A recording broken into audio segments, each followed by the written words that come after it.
Much better.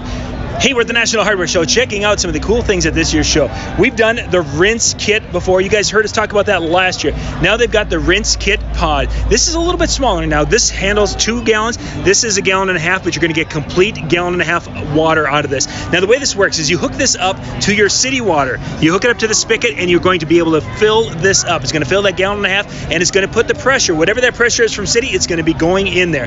Then once it's all complete, you can pick this up, take it anywhere. It has this little hose, it has this little sprayer, and now I have 1.5 gallons of water to do with whatever I want. I want to spray the kids, I want to spray the dog, I want to spray my wife. I can do it with the RinseKit pod. This is a cool little system. Now there's a couple of new accessories for this, and where do they go? If I run out of water and I still need to spray the kids a little bit more, they've got a little pump, and what I can do is I can actually fill this with water, and I of course don't have the pressure that I would have for my city connection, but I can put the water in there, and then I can use this little pump to pump it up and give it pressure so I can again spray the kids, which is an important thing. But the wife gets tired of getting sprayed with the cold water. I have got an option. I've got a little heating element. This is a 12-volt heating element.